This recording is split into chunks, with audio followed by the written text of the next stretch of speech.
Hello, today I'm going to talk about the game Asteroid from GDW in 1980. It's one of their smaller bookshelf kind of games. It's 9 by 6 by about an inch and a half.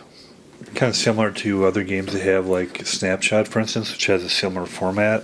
In these early games, they often have this format where they have two different, kind of a 2 or 3 color scheme drawings, and it's very artistically well done and unique and conveys a theme by Frank Chadwick and Mark Miller. You're a party that's going in to disable a mining asteroid that's controlled by a maniacal brain. So you need to go on board and attack the deranged computer, as it says. And if you don't, it's going to go through the crust of the Earth and destroy the Earth. Kind of shows these communications to give you the background. Asteroid is a game of desperate attempt by a handful of humans from the Phobos Mining and Research Station to destroy a runaway asteroid on a collision course with Earth. The game covers the personal abilities of each of the members of the party, as well as the unique dangers of the Asteroid Mining Station 97 Bravo remote. Asteroid is a 2-player game with one player representing the human expedition and the other player representing the diabolical computer brain controlling the mining station. Humans must attempt to overcome the station's defenses, disable the computer brain, set the asteroid's demolition charges to self-destruct, and escape in their spacecraft. As far as components then, we have the rule book, which is 23 pages. Then on the back you have your combat charts, melee tables. That's unique in that it's got these 8 boards. I guess you could say it's a bit of a dungeon crawl. It doesn't come with a tray. I always like when there are trays, but the box is thick enough that you can put a tray, and I just modified a kind of generic tray. Comes with a dice, of course. It's got 120 die cut counters. It's a standard 1/2 inch by 1/2 inch. They're one-sided. They represent adventures, robot-sized items of equipment, structural features of station, and markers. Color-coded. Red counters represent the adventurers trying to take over the asteroid station. Yellow, but they say yellow, but they're actually kind of orange. Counters represent the robots, equipment, and structures in the station. The blue markers represent the clone soldiers that are only used in the optional roles. The maps, there are 8 sections of this kind of thinnish cardboard stock. I personally like the colors they use. Placed together, they form the station, and they form 2 levels of the station. The square shaded green are rooms. Areas called brown or solid stone. White areas, unless bordered by dashed lines, are corridors. If bordered by dashed lines, they are ventilation shafts. Here, for instance. Heavy red lines are interior walls or metal walls. Black lines are doors. The black machinery in the middle of Plan 4 is the air recovery and recirculation system. In areas defined as a single room, or all connecting squares of a corridor bounded by walls, doors, rooms, solid stone, plan edges, or all connecting squares of ventilation shaft bounded by corridors, rooms, and solid stone. Additionally, there are small corridors on Plan Sheet 2, which are completely surrounded by walls except where the ventilator shaft enters. There's no grating over the ventilator shaft here, but all surrounding walls of the corridor area have gratings instead. So here's the unique counters. First of all, the brain. The invented Dr. McDonald had recorded much of his own personality pattern into the brain. However, the brain suffers large numbers of limitations, as specified later in the rules. The computer, representing the brain itself, is the core of the station's mind. As the ultimate target of the expedition, to win the game, the expedition must turn off or destroy the brain as specified in the victory conditions. Computer terminal. There are 3 computer terminals scattered throughout the station. They provide access to the memory banks of the computer brain. It can give the expedition some valuable information about the layout of the station. Use of the terminal runs the risk of alerting to the brain's presence of the party, however. The invisibility belt. If the expedition locates the belt, one of the party may put it on and become invisible. Each turn, the expedition player must roll a die, and on a 6th, the character wearing the belt becomes visible again. The belt will not work after that, unless repaired by the Professor Lucky. Keys. Once found, enable the character carrying them to unlock doors. Additionally, the keys enable any character carrying them to turn off the computer brain and set the demolition charges to destroy, providing the character is adjacent to the computer brain. Disintegrator. The disintegrator may be carried by any character normally capable of firing. Station robots may never carry the disintegrator. If fired as a normal weapon, the hits destroy the robot. Additionally, a character may use the disintegrator to burn through a wall, door, or a solid vertical shaft, or to clear away a collapsed corridor or ventilator shaft. The disintegrator may also be used to destroy the computer brain. Utility robots, several of those. Small, fast robots used to conduct repairs and maintenance. They have been armed to augment the station's defensive power. The primary special characteristics: great speed and ability to move through ventilator shafts at full speed. Whenever a utility robot plus a character, the robot becomes active. To activate a robot, either player draws a task chit from the inverted pile just in place in the robot. The chit will state one of 4 different statuses shown here. Hostile, friendly. Friendly robots will assist the expedition in the mission, become active characters moved by the expedition player. Erratic. An erratic robot is receiving only occasional or garbled orders from the computer brain. Inoperable. An inoperable robot may be repaired by either the processor or Lucky. Once repaired, a formerly inoperable robot becomes friendly. Mining robots, with their integral mining lasers and drills, as well as strong utility arms, the 4 mining robots on the station are somewhat more formidable opponents than these small utility robots. Mining robots are activated in the same fashion as utility robots. However, mining robots will never be friendly. Roamers. The roamers are the true security guards of the mining station. Their heavy armor makes it less likely to destroy them. A roamer is activated when it spots a member of the expedition. As soon as the computer brain is destroyed or shut down, all remaining roamers are alerted and will, of course, attempt to prevent the party from leaving the station alive. And stairs. Stairs allow access from one level of the station to the other. Collapsed corridors. No character may enter a square containing a collapsed corridor counter until it has been cleared away. Only a demo charge or the disintegrator may clear a collapsed corridor. Collapsed ventilator shafts are treated in exactly the same way as collapsed corridors. No robots, except for utility robots, may enter ventilator shafts. The core of the ventilator shafts is the air recirculation plant, represented by the solid black machinery on the map. Demo charges. There are 5 demo charges. Demo charges may be placed by expending 1 square movement in a square and leaving the demo charges there. Once placed, the demo charge may not be moved without setting it off. It may be detonated by radio by the expedition player at the beginning of any fire portion of the turn. And there's some numbered counters that we can use during the play. Right and wrong, these indicate whether a guess was right or wrong related to, there's some psychic guesses involved. And a lot of it is the characters, which are all unique. So there's Hansen, Major Lorimer Hansen, on detached duty from the United States Air Force. Hansen has no real special ability other than being a trained pilot. Scoop Phillips, ace reporter for the World News Service, and is the only person who must be taken along. Scoop is armed. Scoop can carry a demo charge or any other item of equipment. Lucky's incredible luck manifests itself in a number of ways. Muscles, McGee has no particular talent except for his exceptional strength. Damon's expertise allows him to place and tamp them for maximum effect. Additionally, if there is no one else alive capable of shutting down the computer, activating the destruct sequence, Demon can manually activate the destruct sequence from the computer brain room, and once the computer brain has been destroyed. Finally, Demon can carry 2 demon charges and carries a rifle instead of a pistol. Professor Delacroix. Professor is one of mankind's leading scientists. He seems to know just about everything.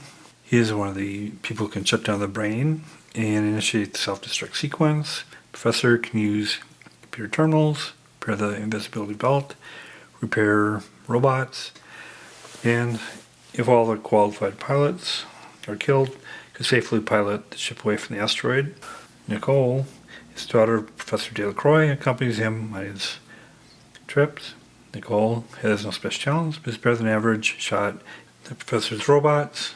4 robots are unarmed and unable to pick up or use a weapon. They are programmed to respond to radio voice commands from either the professor or his daughter, Nicole, and function normally so long as either of those 2 are conscious. The professor's robots have one unique quality, the ability to pass whenever One of the expedition robots is spotted by a hostile robot. There's a chance the hostile will not recognize it as a threat. Sasha. Sasha the Mind Dog is the station mascot and is both intelligent and well trained. A number of special rules apply to Sasha. And Sarge is one of the 2 security men at Full Station. He has no special talents, but he's armed with a rifle and very good shot. Gunner carries a heavy energy bolt rifle. Kirby. Computer specialist, intended to replace Dr. McDonald. Can obtain information from a terminal, shut down the brain, and activate the self-destruct sequence. Ms. Jones is a world-renowned psychic. She has the ability to guess the type of counter involved to invert on the map. After indicating which counter she wishes to guess, the computer brain character draws one Schitz, examines it. So Freddy is chosen. The brain has to tell them what the counter is, but if it's wrong, he can tell them whatever. But they don't know whether he chose right or wrong. And then George Bebel is the top pilot for World News Service. He has no special talents, but is a pilot and a very good shot. Carter, he's wearing the suit prototype, which counts for his high melee value and armor. Carter dislikes dogs in general, and Sasha in particular. And Alex is an interplanetary jewel thief. If Alex both begins and ends his movement, not in the robot's field of vision, the robot did not spot him. And then these are the clones, which are used in the optional rules, these blue ones. Design credits, game design Mark Miller and Frank Allen Chadwick. Place to test and advice.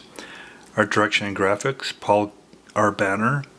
Box cover illustration, William H. Keith. Counter artwork, Richard Hentz.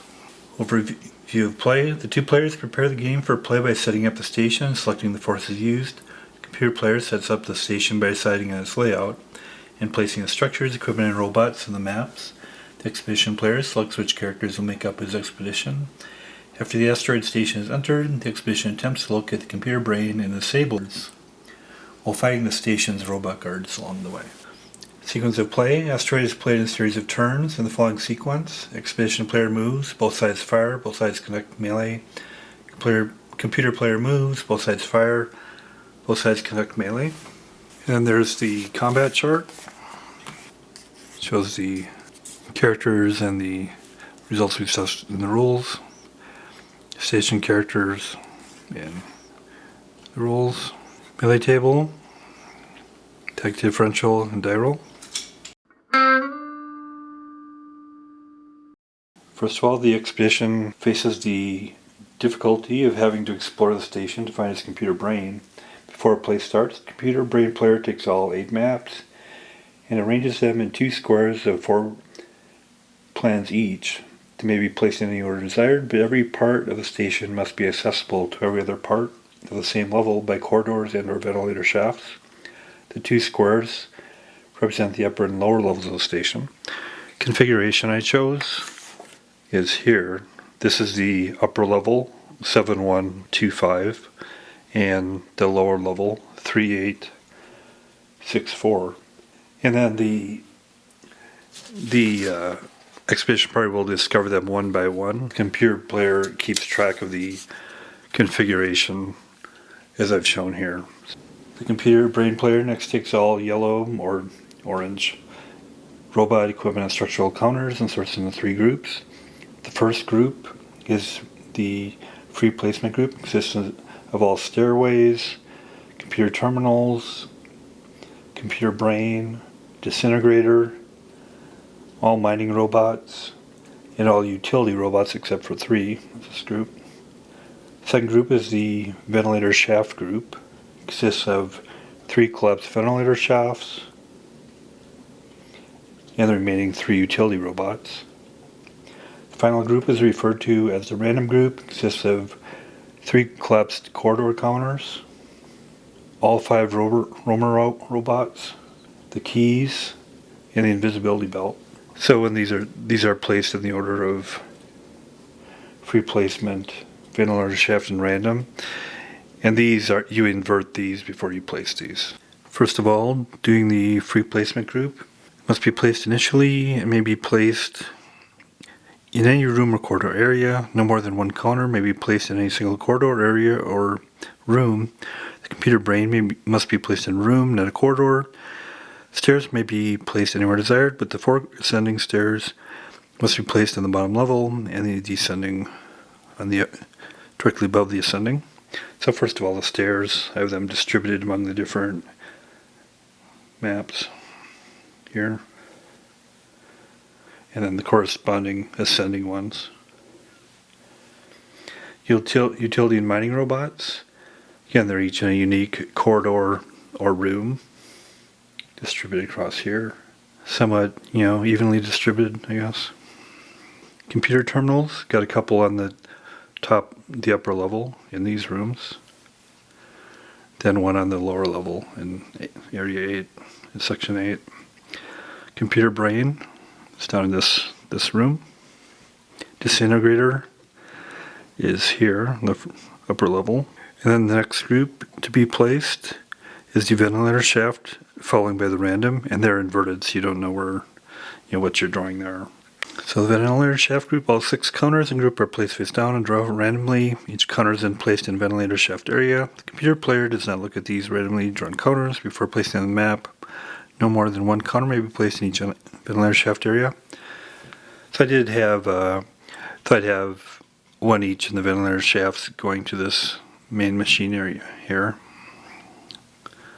Other than that, there's kind of randomly distributed in the ventilator shaft areas. And then the random group is next.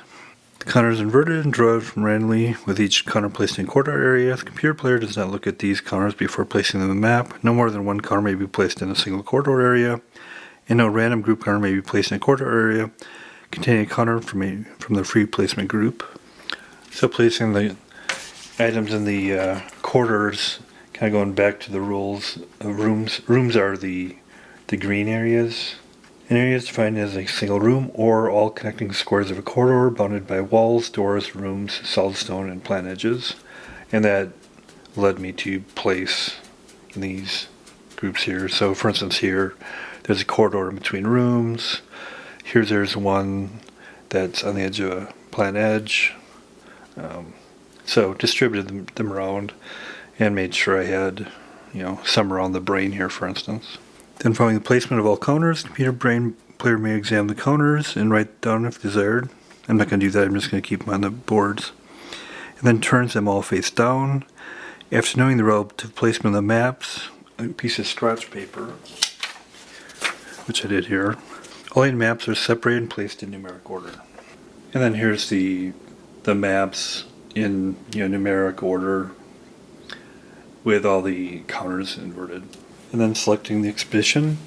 A small commercial ship. Today's report is Scoop Phillips brings to Phobos. There's sufficient room for 12 passengers. The expedition player must therefore choose from the adventures available to him the members of the strike force. Special characteristics of the various characters are listed in the expedition rules section. Several general rules apply. For instance, Scoop Phillips must always be taken on an expedition. The McGee brothers, Lucky Muscles, must always go together. Either both are taken or neither goes. Professor Delacroix and his daughter Nicole also go together, and either both go or neither may be taken. The robots in the insured counter mix may be taken only if Professor and Nicole are taken. Although robots with more than human, they do not require life support, unless each counts is only 1/2 a human in determining the allowable number of passengers. Likewise, Sasha, the mine dog, counts as only 1/2 of a human. Thus, the expedition could take 12 humans, 11 humans, 2 robots, 10 humans, and 3 robots and Sasha, or any other reasonable combination. So the mix I decided to go with, of course, I have to take Scoop. And then Hansen, who's also a pilot, would be good. And I wanted to take Sasha because he's got some unique characteristics. Lucky and Muscles. And then Demon for the explosives. Miss Jones for her psychic abilities. Kirby, he's like a technician, so he'll be useful. Carter, he has issues with the dog, and likewise, but he's got a suit that gives him good melee and armor. Sarge is a gunner, good fighters. Alex can sneak around, so that gives me a total of 11 humans and 1 dog. So 11 and a half, but I can't add another one without going over 12, so that's where I'm at. And then for Lucky, you randomly draw his luck points, the computer player does. And it turns out he's got 22 luck points. Then we'll get in play. So now the computer determines where the expedition is going to enter. First of all, you roll to see which of the 4 sections, and you can have so you can combine 2 rolls for one or one for the other. So for instance, I'm going to do 1, 2, 3, 4, 5, 6. So they're going to enter on 2, and then randomly figuring out where they enter. Again, you have a roll of 1 to 6, and the entry points could be at this corridor, this one, or this one. So I'm going to go 1, 2, 3, 4, 5, 6. I'm going to enter right down here. So now the crew's going to start entering, and the movement allowance is shown here in the combat chart. So I'll move the ones that go the furthest. First, Sarge can go 4. 1, 2, 3, 4. Hansen's a pretty good shot, so I'll have him go in. 1, 2, 3. I'll have Gunner go in, so I'm sending in troops that have good combat. And then I'll also send in Carter. So that's the first movement. See if there's line of sight. This is actually a mining robot right here. Doesn't look like there's quite line of sight there yet. Both sides fire, conduct melee. There's no firing or melee yet. Then the computer player moves. So the computer brain player rolls a die on a 6. One roll would be activated, but he didn't get that. So then we move on to the expedition player moving. So I'll move up. Sarge can go 4.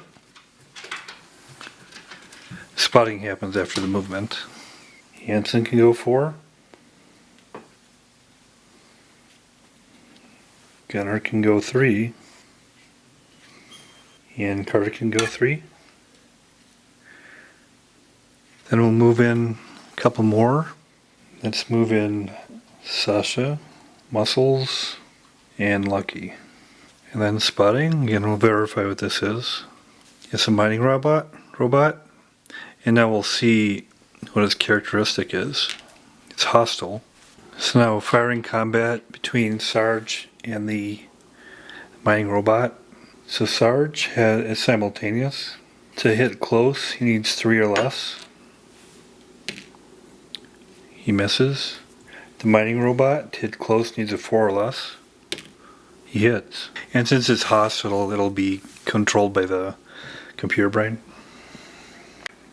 Since the robot's attacking a human, you need the less than the kill number to kill him. So he needs less than a 4. He kills him. Then computer movement. So if they get a 6, and they do, the computer can activate and control one more robot. And it turns out there's a utility robot right here, which they'll activate. And now they can move both the mining robot and the utility. The mining robot, let's see if they want to do range or melee. So they'll move over here to go on Hansen and do a melee. So in addition, since Gunner has a line of sight over here, we can add this section since he can see into this section here. And then the utility robot can go 5. And then the melee combat. So you take the simultaneous between the mining robot and Hansen. You take the attacker minus the defender's melee score, and then you look on the table. The mining robot melee is 6.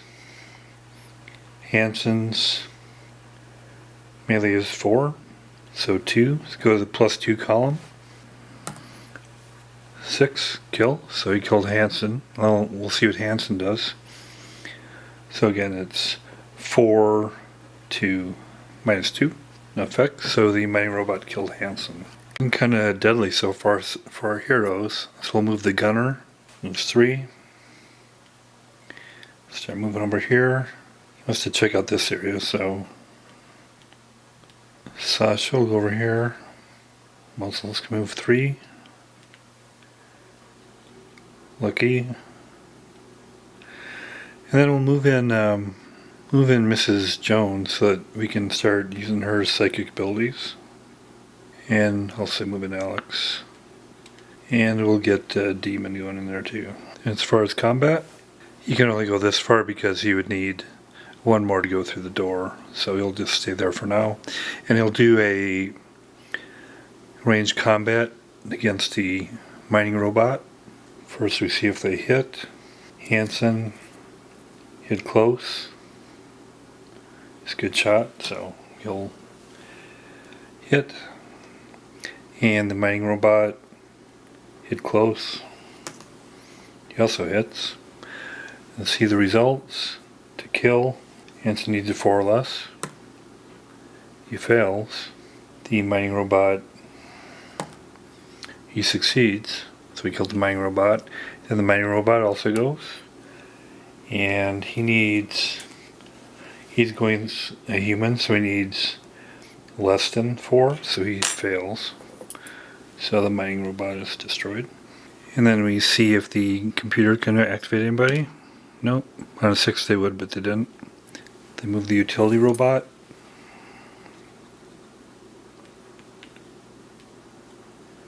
Then they'll do combat with Carter. So the utility robot, 3 or less. Nope. Carter. Nope. Then we'll move to the expedition. And beginning the expedition phase, beginning of their movement, Ms. Jones can do her psychic prediction. She wants to guess what, it's got to be where a character is. She's curious what this is right here. And then the computer draws randomly a right or wrong. She guessed right. So he looks at it, and it's a staircase. And he'll tell them that it is a staircase, but they don't know. If he gets wrong, he could say whatever, so they're not totally sure if that's what it is, but they'll just remember that might be a staircase. And then they'll do their movement. Actually, the gunner's just going to go ahead and he's going to scout what this is. Sasha will move over here. So Carter's going to try to knock this door down. So he needs 2 movement left, and he does have 2 movement. And then he rolls to see if he gets melee value or less. His melee value is 6, so yes, he's good. He's able to knock the door down. And he doesn't see anything in there, so Muscles is going to move up here to melee with the utility robot. Lucky will also move up here. Ms. Jones is movement of 3. Alex has a movement of 4. Demon. And then finally we get the others in there. And then spotting, let's see what this is. It's utility robot. Several battles going on here. So first of all, the firing. We'll do the gunner versus utility robot. It's at close. He's got a rifle, so he's not good at close range, unfortunately. But he does hit. To kill.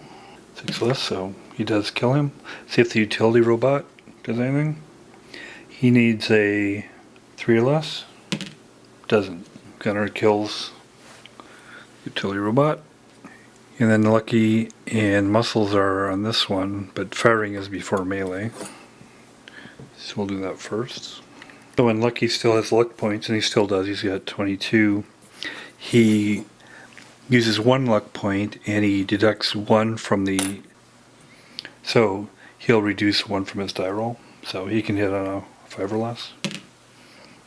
Unfortunately, he's unlucky and he misses, but we do reduce his luck points down. And then melee. This is Muscles versus a utility robot. So order does matter, so if the one that goes first kills the other one doesn't get to go. In melee, the one with the highest melee score goes first, and its Muscles is 6 versus utility robot, just 3. So first, the differential is +3, so he'll roll on that column. 4, kill. So he kills him. So hopefully that gives you a sense of the play. So that's Asteroid from GDW in 1980. Quite an interesting game.